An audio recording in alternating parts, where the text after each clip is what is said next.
एक बार समयकाल एक ऋषि का भेष बनाकर पृथ्वीलोक में भ्रमण कर रहे थे। रास्ते में उन्होंने देखा एक महिला अपने बच्चे को गोद में लेकर दौड़ी दौड़ी जा रही है। समयकाल ने उस औरत से कहा, सुनो देवी, आप इस तरह रोते हुए कहाँ जा रही हो? औरत बोली, साधु बाबा, मुझे अभी अभी पता चला है कि मेरे पति का स्वास्थ्य बहुत ही खराब है। उनकी एक एक सांस खिंच खिंच के आ रही है।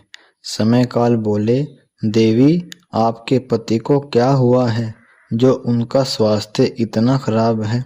औरत बोली, पता नहीं साधु बाबा, सभी तरह के इलाज भी करा लिए हैं, घर भी गिरवी रख दिया है, लेकिन फिर भी मेरे पति की बीमारी का अब तक पता नहीं चला और आज पता नहीं वो अब जीवित भी होंगे या नहीं। साधु बाबा बोले, देवी, यदि आपके पति का इतना स्वास्थ्य खराब है और वो मृत्यु शैया पर लेटे हैं तो आपको उन्हें परमेश्वर महिमा का गुणगान सुनाना चाहिए। औरत बोली, बाबा, मैंने तो कभी ऐसे गुणगान के बारे में नहीं सुना, इससे सुनने से क्या होता है? समयकाल बोले, देवी, आप मुझे अपने पति के पास लेके चलिए, आप स्वयं ही देख लीजिए कि परमेश्वर का गुणगान सुनने से क्या होता है। वो स्त्री साधु बाबा को अपने घर लेकर चली गई, अपने पति के पास बैठा दिया। उसका पति आखिरी सांसें गिन रहा था। समयकाल ने 2 पुष्प मंगाकर सफेद वस्त्र में रखकर उसे दिए और परमेश्वर का गुणगान सुनाने लगा। समयकाल ने बताया, देवी, मैं ये गुणगान आपको और आपके पति को सुनाने जा रहा हूँ, इसलिए आप तब तक यहीं पर बैठे रहना जब तक ये पूरा ना हो जाए। समयकाल ने गुणगान शुरू कर दिया। समयकाल ने बताया, एक बार नागलोक में एक नाग कन्या का जन्म हुआ। बचपन से ही वो बहुत बीमार रहती थी।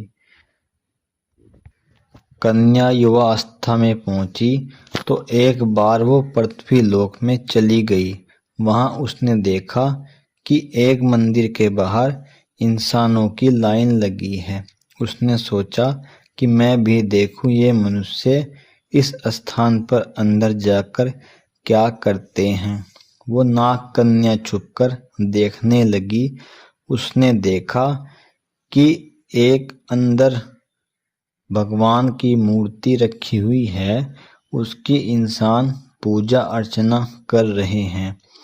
फिर वो वापस वहां से अपने लोक पहुंची और अपने पिता से इस घटना के बारे में पूछा कि इंसान एक मूर्ति की पूजा क्यों करते हैं और हम क्यों नहीं करते।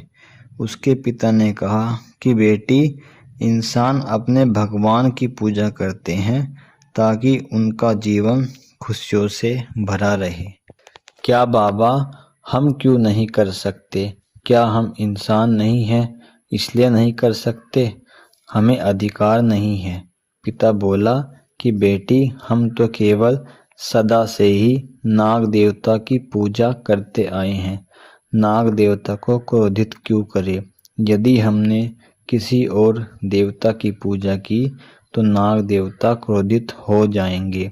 कुछ समय बाद जब सभी नाग देवता की पूजा कर रहे थे तो अचानक नागराज का स्वास्थ्य खराब हो गया और वो वहां जमीन पर गिर गए।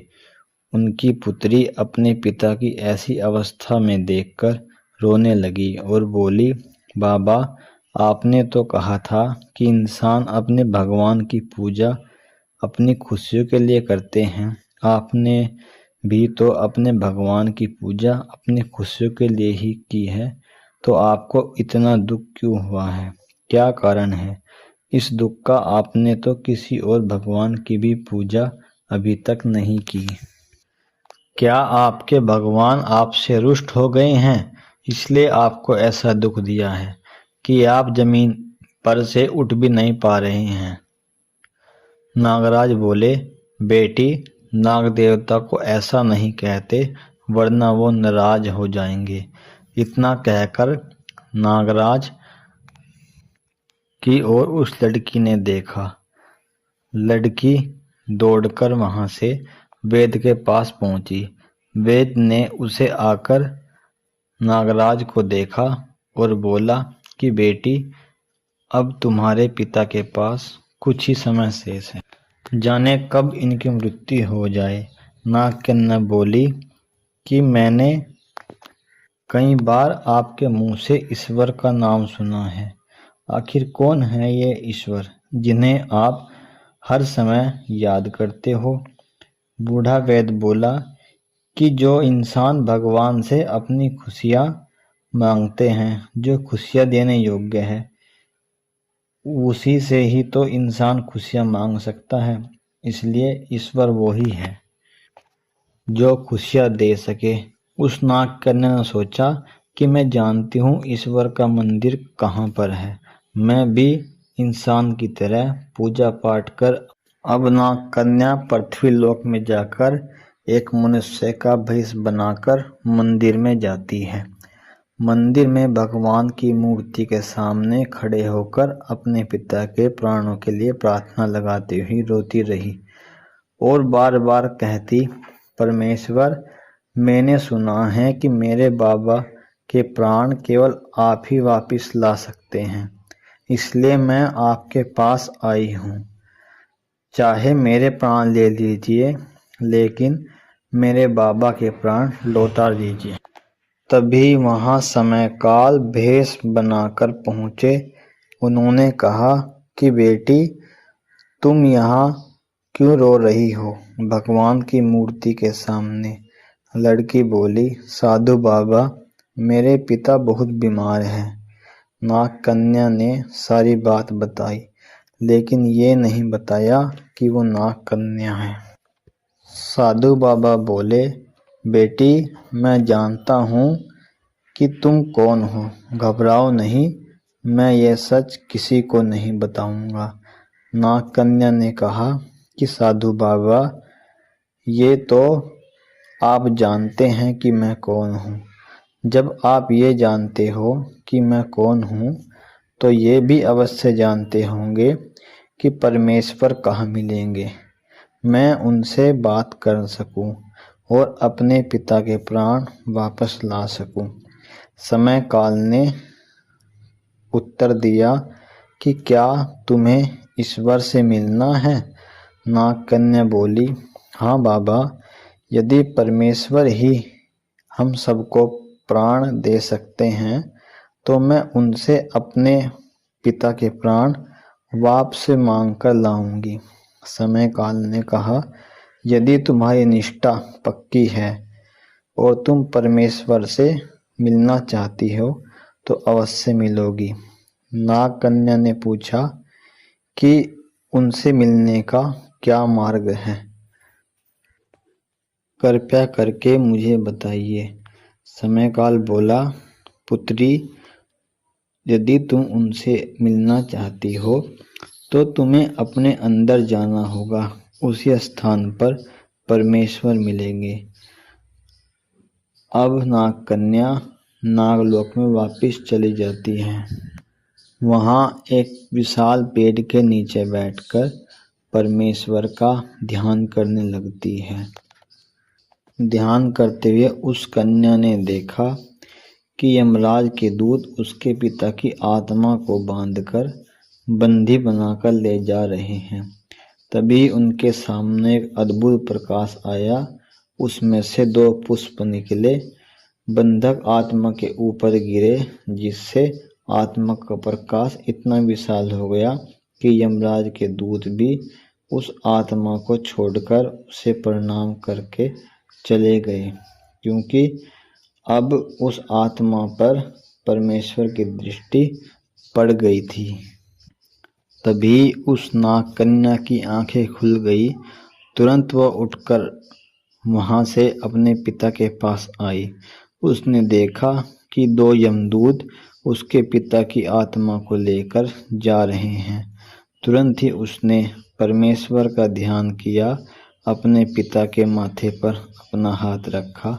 जैसे ही उसने हाथ रखा, तभी यमदूतों ने उसके पिता की आत्मा को मुक्त कर दिया और उसका पिता जमीन पर से उठ खड़ा हुआ। उस और लड़की ने परमेश्वर का शुक्रगुजार करने लगी।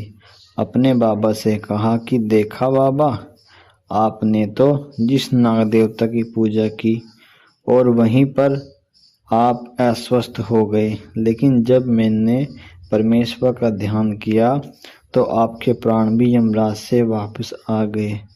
उसके पिता बोले, नहीं पुत्री, मुझे नाग देवता ने ही बचाया है। इतने में से नाग देवता स्वयं प्रकट हुए, जो इतने वर्षों तक जिस देवता के कभी किसी को दर्शन ना दिए, वो देवता वहां स्वयं आए। उन्होंने कहा कि तुम्हारे प्राण बचाना मेरे वश में नहीं था। धन्य है तुम्हारी पुत्री, जिनके कारण आज तुम जीवित हो और मेरे दर्शन कर रहे हो, क्योंकि मैं भी प्रकृति के बंधक में बंधा हूँ। लेकिन तुम्हारी पुत्री ने उस शक्ति को याद किया जिसने सारी सृष्टि का निर्माण किया है। आज मैं भी अपने आप को सौभाग्यशाली महसूस कर रहा हूँ कि मुझे उस कन्या का देवता बनने का अवसर मिला जिसके दर्शन किसी ने नहीं किए। उसके दर्शन के लिए तो कई कई जन्म लग जाते हैं। इतना कहकर नाग देवता अंतर्ध्यान हो गए। अब वो नाग कन्या परमेश्वर का ध्यान करती और अपना जीवन खुशी खुशी बिताने लगी। समय काल ने कहा, जब ये महिमा उस औरत और उसके बीमार पति को सुनाई तो 2 पुष्प जो सफेद कपड़े में रखे हुए थे, उसकी पत्नी ने अपने पति को दिए।